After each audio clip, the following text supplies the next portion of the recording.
You won't find me here when you come back. That's the last thing I said to her. The sentence fell between us like an axe into soft wood. Final, heavy, maybe even a little pathetic. I didn't yell. I didn't cry. I just said it as the music thumped behind us and the torches flickered along the shoreline. She paused, tilted her head. Then she laughed. Not nervously, not sweetly. She laughed like I'd told her the punchline to some sitcom she never respected. Like the idea of me leaving, really leaving, was so outrageous, it deserved nothing but amusement. And then she went back to dance with him. I didn't leave right away. I stood there a moment, trying to figure out how I got to that exact point. How I went from the man who used to make her breakfast in bed to the man whose boundaries were comedy material. The sand felt cold under my feet. The kind of cold that climbs. I didn't say goodbye. I walked through the trees behind the beach and left the way I came, alone. No one noticed. Not even her. But while she twirled under string lights and music with a man who wasn't her husband, I made the quietest, most serious decision of my life. And no, it didn't come with fireworks. It started with a taxi ride I never planned to take. A deleted shared album. A phone dropped into a motel toilet. And then, silence. Because when I disappeared, I didn't slam doors or leave letters. I didn't rage on social media or pack bags dramatically. I did what she never expected. I meant it. And what happened after? Let's just say, people don't laugh the same when the joke's over. When I stepped out onto the main road, I didn't even know where I was going. My phone had 12% battery. I had sand in my shoes, and I was still wearing the button-down shirt she'd told me actually looked decent for once. I remember that detail because it came out between sips of her second mojito, right before she asked Jace to show her how the locals move. I didn't go home. I didn't even go to a hotel. I took a rideshare into town, booked a last-minute room at a rundown inn behind a seafood shack, and sat on the edge of a bed that smelled faintly like mildew and regret. I stared at the wall for almost an hour. No TV, no music, just silence. That kind of silence that grows teeth and bites if you sit in it long enough. The text started at 11:42 p.m. Lorna, hey, where are you? You being dramatic? Lorna, seriously, Everett. Stop sulking. It's just a party. Lorna, come back. I'm getting tired of pretending you didn't storm off. At 12:19 a.m., she finally called. I let it ring. Then again at 12:26. And 12:40. By 1 a.m., she switched to voice messages. The first one started with an annoyed sigh. The second one was all laughter in the background and a fake pout voice. Everett, come back. You're being so weird. But the third one was the one that did it. The one that snapped something loose inside me. Her voice was lower, slurred. I could hear wind and waves behind her.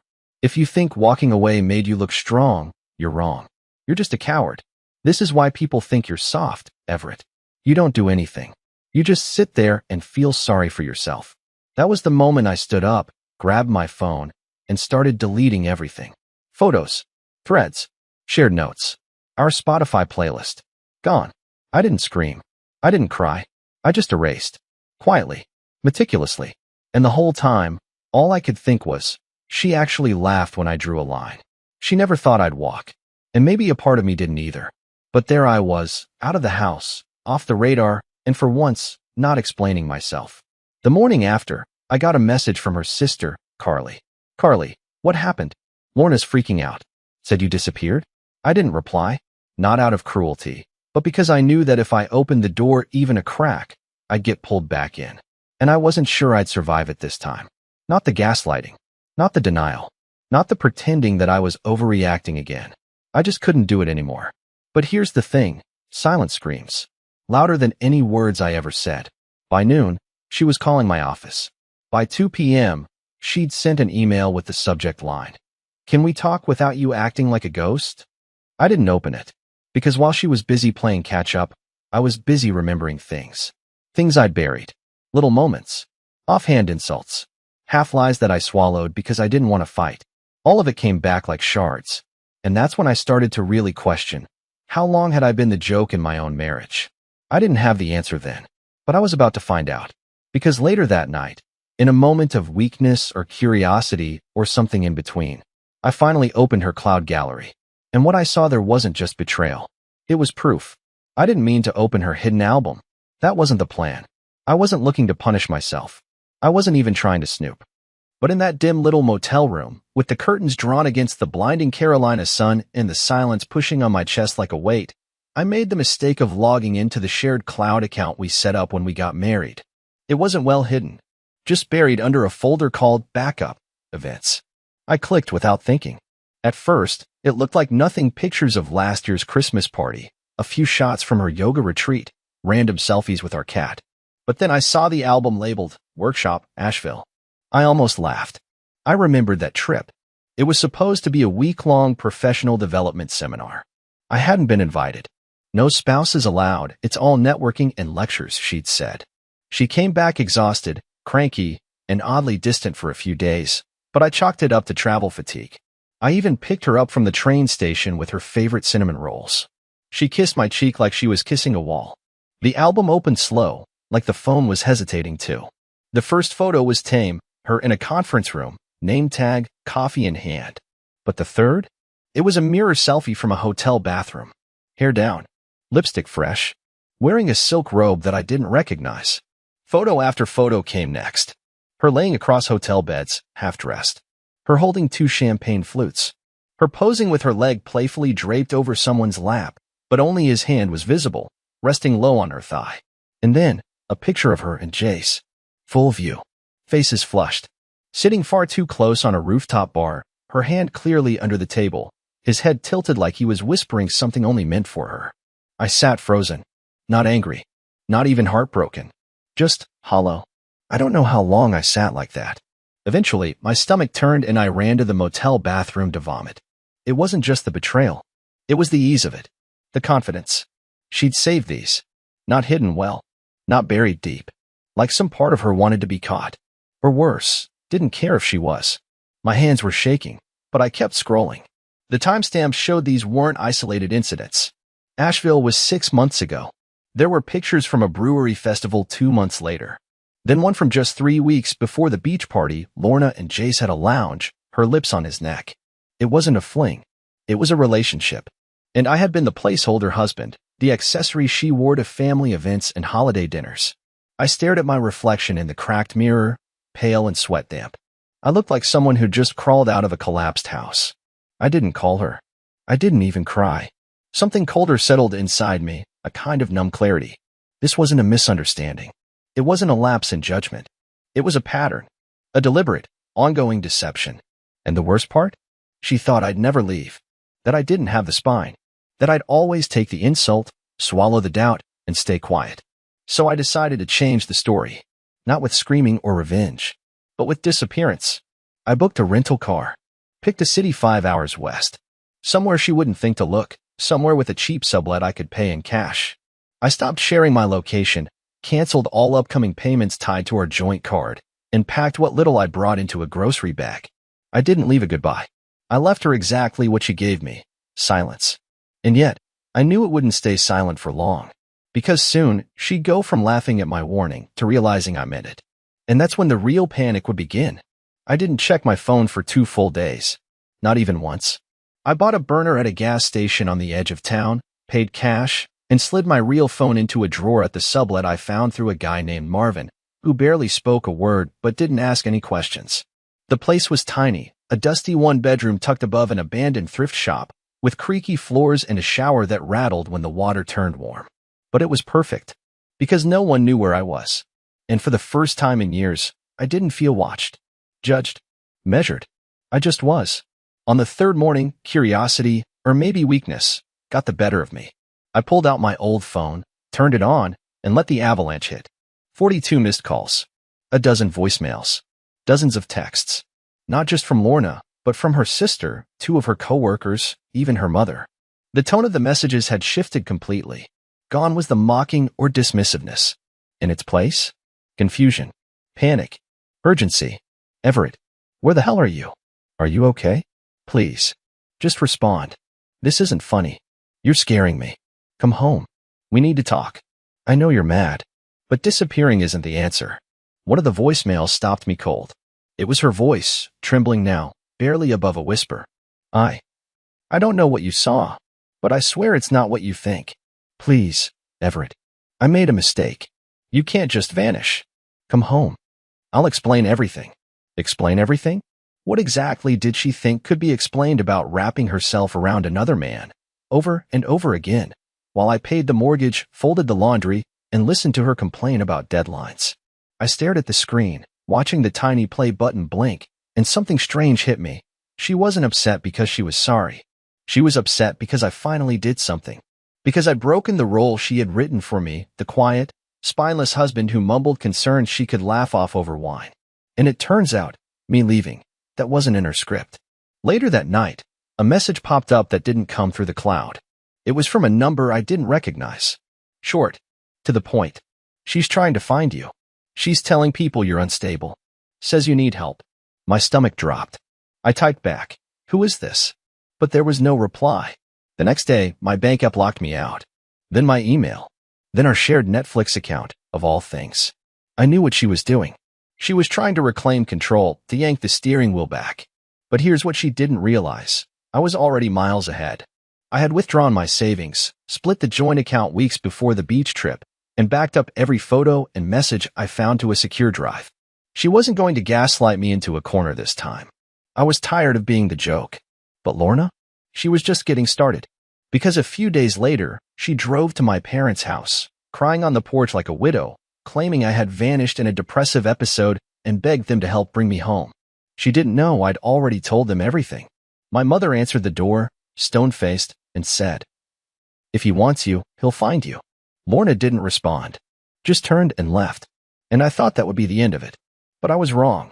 Because that night, someone tried to break into the sublet. The lock was busted.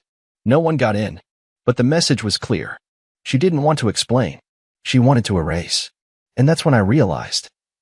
I couldn't just disappear. I had to show the truth. I didn't sleep that night. Every time I closed my eyes, I saw the lock cracked just enough to know someone had tried to get in. I sat in the corner of the sublet's cramped living room with a dull kitchen knife in one hand and my backup hard drive in the other, watching shadows crawl across the walls like they had something to confess. I wasn't afraid for my life exactly. I was afraid of being silenced, of being buried under the version of me Lorna was already feeding to the world. The unstable husband narrative. It was genius, honestly. Easy to sell. Quiet man, moody, withdrawn, disappears after a minor argument. It practically writes itself. And once that label sticks, everything else becomes colored by it. Suddenly, her betrayal is excused as self-care, and my escape becomes a crisis. She was painting over her guilt with my silence, stroke by stroke. But I had something she didn't. Proof. That morning, I drove 30 miles into the next town, found a coffee shop with a password-free Wi-Fi connection, and created a fresh, anonymous Reddit account. Not this one, a decoy one. One with no ties, no breadcrumbs. I wrote carefully. I didn't use our real names. I didn't mention cities or specific dates. I just told the story. A husband discovers his wife's months-long affair with her coworker after she mocks his boundary at a company retreat. He leaves without fanfare, finds images on a shared cloud account, and begins to piece together how long the deception had been happening behind his back. And then, I posted screenshots. Carefully redacted, but undeniable. Her laughing on Jace's lap in a hotel room. The texts where she told him she felt more alive with him than she ever had with me. The voice message where she called me soft and mocked my fragile little feelings. I didn't editorialize. I didn't call her names. I just let the screenshots speak. And they screamed. The post went viral within hours. It started trending on relationship subs. Thousands of comments. People weren't just angry for me. They were furious. They dissected the gaslighting, the emotional manipulation, the way she twisted every expression of concern into weakness. Some even recognized the dynamic from their own relationships, and suddenly it wasn't just my story, it was ours. But what I didn't expect was what came next. Someone sent the post to Jace's fiancée. Yeah, he was engaged. I didn't even know. Her name was Mandy, and she messaged me directly through Reddit using a throwaway of her own. Her tone was raw, not angry, not bitter. Just stunned. She had no idea. Said they were supposed to get married in 6 weeks and she thought Lorna was just a friend. She asked me for the rest of the evidence. I hesitated, but I sent her everything. Not out of spite. Out of mercy. No one deserved to walk into a marriage wearing a blindfold someone else had tied for them. 2 days later, Jace was fired from the company. Turns out Mandy worked in HR, corporate HR, high up. And suddenly, everything began to crumble. Lorna's professional reputation? Shaken. Friends at work? Ghosted her. The people she once bragged to about teaching her husband boundaries? They were now quietly untagging themselves from her posts. She tried to control the narrative again. Posted a tearful video on her private Instagram talking about betrayal and a malicious campaign from someone she trusted. But the comments weren't what she expected. Because when lies fall apart in public, they don't just crack, they shatter. And people remember who laughed first. But none of that gave me joy. There was no victory in watching her squirm. No satisfaction in seeing her facade collapse. Because while she was busy patching her image, I was still alone in a dusty sublet, wondering how the hell I had given so many years to someone who thought of me as a punchline. And just when I thought I'd reached the end of it, the doorbell rang. No knock. Just the single, shrill ring of that busted little doorbell I didn't know even worked. I looked through the peephole. It wasn't her. It was someone worse. The doorbell echoed again, louder this time. My body tensed like a sprung trap as I took a slow step toward the peephole. I expected Lorna. I was ready for Lorna, the dramatics, the tears, maybe even the rage. But what I saw standing on the other side of that weather-warped door wasn't her. It was a man I'd never seen before. Mid-50s, maybe early 60s. Expensive jacket, leather briefcase, the kind of demeanor that said, I don't knock twice. His car, parked crooked in front of the building, was a black Audi with government plates. I didn't open the door. Instead, I cracked the window and called down. Can I help you? He didn't look up at first. Just adjusted his sleeves, checked his watch. Then finally, he turned and spoke loud enough for me to hear. You're Everett Kane, correct? I hesitated, then lied. No. I saw you through the window 20 seconds ago. Let's not waste time. I should have ignored him. Should have closed the blinds and called Marvin to change the locks again. But something in his voice, calm, sure, surgical, froze me in place. Against my better judgment, I opened the door. Just a crack. Just enough for his next words to hit like a brick through glass. I represent a private law firm that has recently taken an interest in your wife's situation. He said, your wife, like it was a technical term. Like Lorna was a file on a desk, not a person who'd once cried in my arms during thunderstorms. I'm not interested, I said, already starting to close the door. Then he added, you should be. She's pressing harassment claims, digital defamation, emotional distress. She's naming you in a potential suit. I stopped. He didn't flinch. Just extended a single manila envelope through the small gap. You'll want to read this. Carefully. My hands didn't shake as I took it. They should have. But I think I was beyond adrenaline. Beyond fear. I was drifting through something else entirely, a space where betrayal didn't sting anymore. It just hummed like background radiation. He turned to leave. No pitch. No threat. Just a final glance over his shoulder. You know, he said, in my line of work, we see a lot of couples tear each other apart. But usually, it's cleaner when one of them actually has a soul. Then he was gone. I locked the door, closed the blinds, sat at the kitchen table, and stared at the envelope. I didn't open it right away. I made coffee, burned toast, poured the coffee, drank it cold. Then I opened it. It wasn't just legal threats. It was a full dossier. Photos, transcripts, posts, a printed copy of my Reddit thread, annotated in red pen. Notes from her therapist, apparently handed over voluntarily. A letter from her attorney describing her as an emotionally compromised woman recovering from the psychological abuse of a controlling partner. That last part made me laugh. Loudly. Ugly. Controlling? I'd begged her to come home for dinner twice a week. I'd asked her to spend less time with the man she was cheating with. I'd paid for her Pilates classes, edited her graduate school essays, waited up for her until 2 a.m. when she lost track of time, and I was the controlling one? I dropped the envelope onto the table and stared at it like it was a dead animal. It wasn't just an attack. It was a rewrite. She was trying to flip the script, cast herself as the wounded heroine and me as the dangerous ghost haunting her happy ending. But she made one mistake. She underestimated how much truth I was still holding. She didn't know I had her voice recordings, full conversations where she admitted to lying about her whereabouts. She didn't know I had screen captures of her mocking me in group chats with her coworkers, calling me pathetic but loyal, telling Jace I was too scared to leave even if he saw us F*****ing on a billboard. She didn't know I'd already sent all of it to 3 different friends with instructions to go public if anything happened to me. I wasn't just playing defense anymore, and I wasn't going to let her burn me to keep her reputation warm. The next morning, I emailed her attorney directly. Just one line. I hope your client has a good explanation for these. Attached were 7 files. That was all. By noon, the phone rang. It was Lorna. Blocked number. I answered. Her voice was quiet. No more laughing. Everett, she said. We need to talk.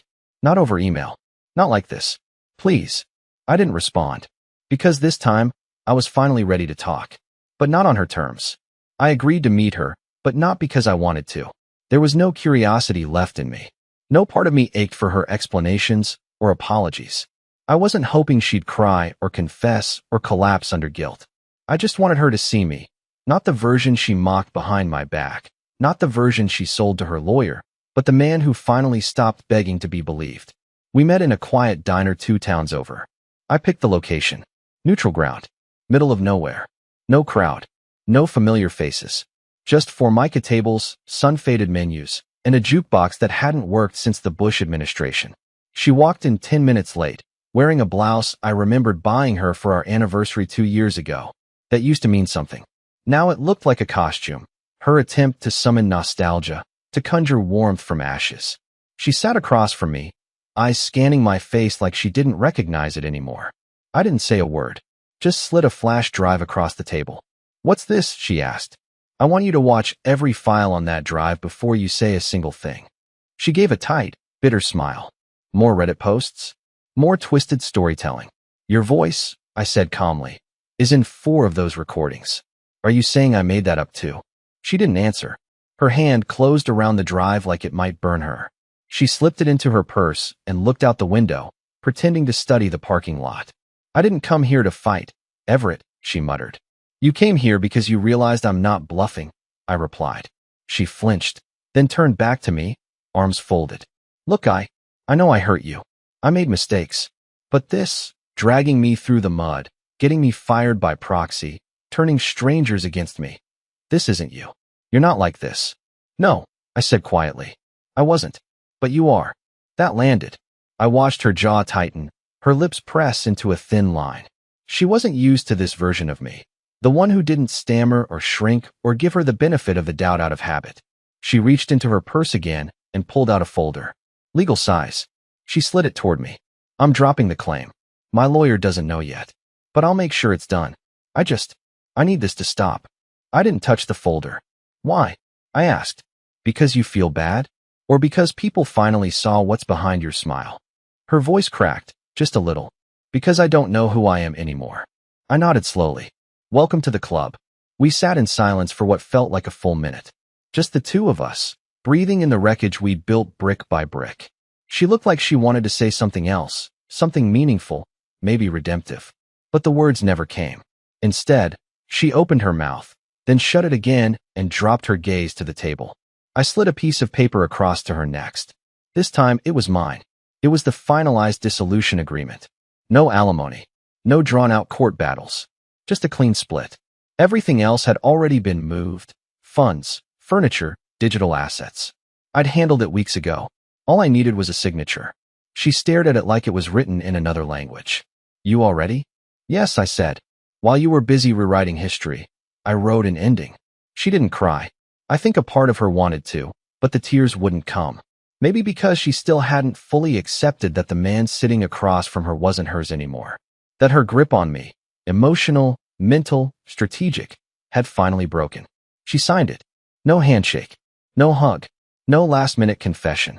She slid the paper back, stood up, and without another word, walked out of the diner. And I sat there a while longer, watching her through the glass. Watching the woman I once thought I'd grow old with disappear into a car that didn't even belong to her. She must have borrowed it. Or maybe Jace gave it to her before his world fell apart too. I didn't care. It didn't matter. Because this time, I wasn't the one who disappeared. This time I stayed. And she's the one who finally understood what it felt like to come back and find nothing waiting for her. 2 weeks passed after that final meeting. I didn't hear from her again. No calls. No emails. No last-ditch efforts to rewrite the past or salvage her image. Maybe she was finally tired. Or maybe she'd finally accepted that I wasn't coming back. Not this time. Not ever. I spent those days slowly rebuilding a rhythm. I'd wake early, open the windows of the sublet, and sit on the balcony with a cheap cup of coffee, watching the street come to life. I didn't rush to find a new job. I didn't throw myself into anything at all, really. For the first time in years, I allowed myself to be still, to breathe without waiting for the next apology that never came. I wasn't healed, but I was healing. And then one morning, I got a message on my burner phone.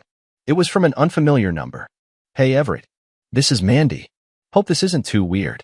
I just wanted to thank you."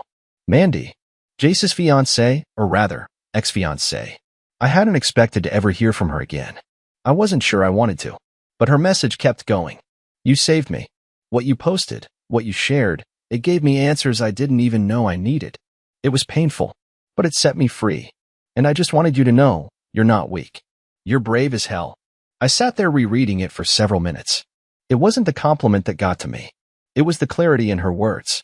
For so long, I had been gaslit into thinking that my hurt made me fragile, that being honest made me pathetic, that drawing boundaries was a flaw.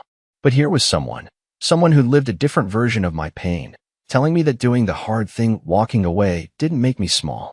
It made me strong. She ended the message with something simple. "If you ever want to talk to someone who gets it, I'm around." And for once, I didn't hesitate. I wrote back. We started slow, just messages. Then a phone call. Then another. We didn't talk about our exes much. Not after the first couple of times. We talked about music. About hiking trails she loved. About the kind of life we both thought we'd lost and were now slowly, cautiously rebuilding. She wasn't a rebound. I wasn't hers either. We were something else entirely, two people who had been burned badly enough to recognize warmth when it came honestly. 3 months later, I left the sublet, moved to a new city, took a job doing freelance design, something I hadn't done since college. I even adopted a dog, a stubborn, aging mutt with a crooked tail who follows me around like I'm the only person left on Earth. I don't know what the future holds, but I know this. The man who stood on that beach, begging for respect and being laughed at, is gone. The man who let himself become a footnote in his own life? Gone too. And in his place is someone new. Someone whole. Because sometimes, the most powerful thing you can do isn't scream or fight or prove your worth. Sometimes, the strongest thing you'll ever do is walk away and mean it.